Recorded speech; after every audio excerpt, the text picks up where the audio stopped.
Hello guys, welcome back to our channel. Episode ആരംഭിക്കുമ്പോൾ കാണിക്കുന്നത് ഗായത്രി വില്ലയാണ്. അങ്ങനെ വിശാലിൻ്റെയും മറ്റുള്ളവരുടെയും നിർബന്ധത്തിന് വഴങ്ങി പ്രഭാവതി ആ ബോക്സ് തുറക്കുകയാണ്. ആ ബോക്സ് തുറന്ന ഉടൻ തന്നെ ഗായത്രി പാടാറുള്ള പാട്ട് അതിൽ നിന്നും കേൾക്കുകയാണ്.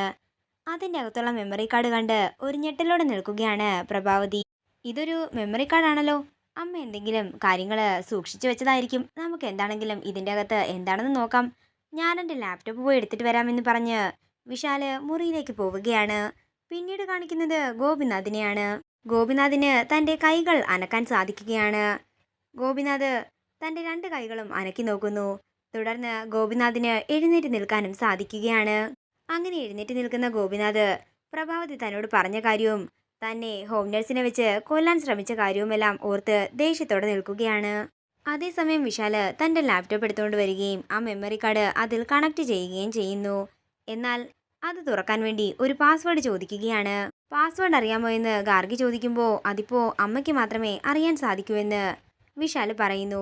ഇത് കേട്ട് സന്തോഷത്തോടെ നിൽക്കുകയാണ് ജാസ്മിനും പ്രതാപനും പ്രഭാവതിയും. ഗായത്രി ചേച്ചി മരിച്ച സ്ഥിതിക്ക് ആ പാസ്വേഡൊക്കെ എങ്ങനെ അറിയാനാണെന്ന് സുശീല ചോദിക്കുന്നു. തുടർന്ന് പ്രഭാവതി പറയുകയാണ്, എന്ത് ചെയ്യാനാ മോനെ, നീ വിഷമിക്കാതെ. ഇതിന്റെ അകത്ത് എന്താണെന്നുള്ളത് അറിയാനുള്ള വിധി നമുക്കില്ലെന്നങ്ങ് കരുതാം, അത്ര തന്നെ. എനിക്കും ആഗ്രഹമുണ്ടായിരുന്നു ഇതിൻ്റെ അകത്ത് എന്താണെന്നറിയാൻ. പക്ഷേ എന്ത് ചെയ്യാനാ. ഈ കൊലുസും ചാവിയും മോൻ തന്നെ വെച്ചേക്കാൻ പറഞ്ഞ് വിശാലിനെ ഏൽപ്പിക്കുകയാണ് പ്രഭാവതി. തുടർന്ന് ആ മാജിക് ബോക്സും വേറെ ഒരു പെട്ടിയും കൂടി പാറുവിൻ്റെ കയ്യിലേക്ക് കൊടുത്തിട്ട് പ്രഭാവതിയും പ്രതാപനും കൂടി മുറിയിലേക്ക് പോകുന്നു. അങ്ങനെ എല്ലാവരും പോകുമ്പോൾ ശേഖരൻ പറയുകയാണ്, പ്രതാപനും പ്രഭാവതിയും രക്ഷപ്പെട്ടല്ലോ. അതേസമയം മുറിയിലേക്ക് ചെല്ലുന്ന പ്രഭാവതി പറയുകയാണ്, ഞാൻ എൻ്റെ സകല നാഡീഞരമ്പുകളും തളർന്ന അവിടെ നിന്നത്. ഇപ്പൊ പിടിക്കപ്പെടുമെന്ന ഞാൻ കരുതിയത്. ഞാനും പേടിച്ചു നിൽക്കുകയായിരുന്നു. ആകെ തകർന്ന അവസ്ഥയായിരുന്നു. പക്ഷെ അത് അവരുടെ മുമ്പിൽ കാണിക്കാൻ പറ്റില്ലല്ലോ. മദേഴ്സ് ഡേ ആയിട്ട് വിശാൽ എനിക്ക് ഗിഫ്റ്റ് തരുമെന്ന് പറഞ്ഞപ്പോൾ അത് ഇങ്ങനത്തെ ഒരു ഗിഫ്റ്റ് ആയിരിക്കുമെന്ന് ഞാൻ പ്രതീക്ഷിച്ചില്ലെന്ന് പ്രഭാവതി പറയുമ്പോൾ, അല്ലെങ്കിലേ അവനെന്തോ കൊനഷ്ടൊപ്പിക്കാൻ പോവുകയാണെന്ന് എനിക്കറിയാമായിരുന്നെന്ന് പ്രതാപം പറയുന്നു. അല്ല, എന്നാലും ഗായത്രി ദേവിയുടെ കൊലുസും ചാവിയും കൂടി അവർക്ക് എവിടെ നിന്ന് കിട്ടിയെന്ന് പ്രഭാവതി ചോദിക്കുമ്പോൾ പ്രതാപൻ പറയുകയാണ്, അത് പിന്നെ അവരുടെ ബോഡി നമ്മൾ ആ കാട്ടിലല്ലേ ഉപേക്ഷിച്ചത്. അപ്പോൾ അവിടെ എങ്ങാനും ഊർന്നു പോയതായിരിക്കും. ഈ അടുത്തിടെ ആനിവേഴ്സറി ആഘോഷത്തിന് അവർ ആ കാട്ടിലേക്കല്ലേ പോയത്. അവിടെ നിന്നാകും കിട്ടിയത്. അല്ല പ്രതാപ, എനിക്കൊരു കാര്യം മനസ്സിലാകുന്നില്ല. വിശാൽ എന്തിനാ എനിക്ക് ആ മാജിക് ബോക്സ് തന്നെ സമ്മാനമായി തന്നത്? അവൻ ഇനിയൊരു പക്ഷേ നമ്മളെ സംശയമുണ്ടെങ്കിലോ എന്ന് പ്രതാപൻ പറയുമ്പോൾ പ്രഭാവതി പറയുകയാണ്, അതൊരിക്കലും ഉണ്ടാകില്ല. കുഞ്ഞുനാൾ മുതൽ ഞാൻ അവനെ കാണുന്നതല്ലേ. ഇനിയൊരു പക്ഷേ ആ പാർവതിക്ക് സംശയം തോന്നിയാലേ ഉള്ളൂ. ഒരുപക്ഷെ അവളായിരിക്കും ഇതിൻ്റെയൊക്കെ ആണിക്കല്ല്. അവൾ പറഞ്ഞത് പ്രകാരമായിരിക്കും വിശാല് എനിക്കത് ഗിഫ്റ്റായിട്ട് തന്നത്. ഇനി എന്താണെങ്കിലും നമുക്ക് സമാധാനിക്കാൻ ചേച്ചി. അവൾക്ക് പാസ്വേഡ് അറിയാത്തത് കൊണ്ട് അത് തുറക്കാനൊന്നും പറ്റില്ലല്ലോ എന്ന് പ്രതാപൻ പറയുമ്പോൾ പ്രഭാവതി പറയുകയാണ്, എടാ, ഗായത്രിയുടെ ആത്മാവ് പാർവതിക്ക് മുമ്പിൽ പ്രത്യക്ഷപ്പെടുന്നുണ്ടെന്നല്ലേ പറയാറ്.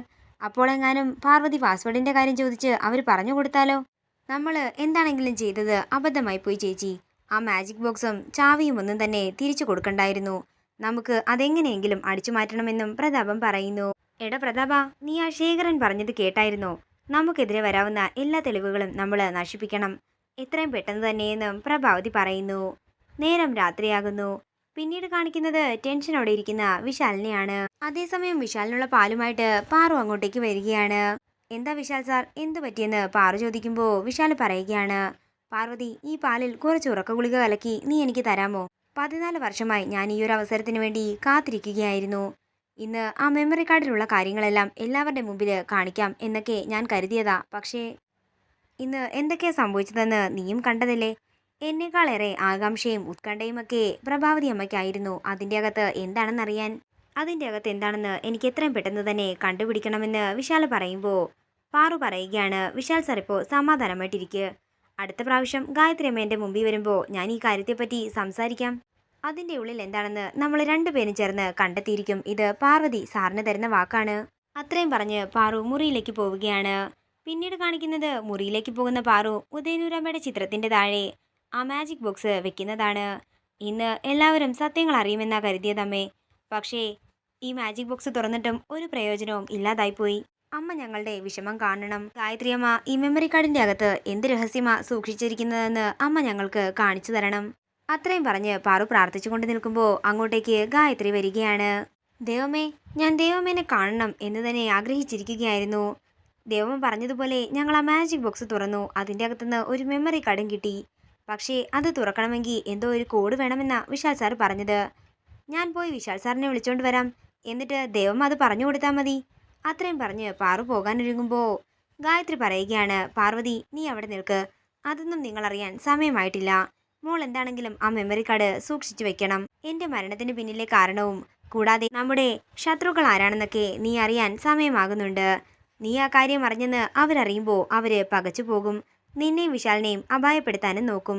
എന്നാൽ അന്തിമ വിജയം നിങ്ങളുടേത് മാത്രമായിരിക്കും. സമയമാകുമ്പോൾ നീ എല്ലാം അറിയും. പിന്നെ ഞാനിവിടെ വർഷം തോറും വരലക്ഷ്മി പൂജ നടത്താറുണ്ടായിരുന്നു.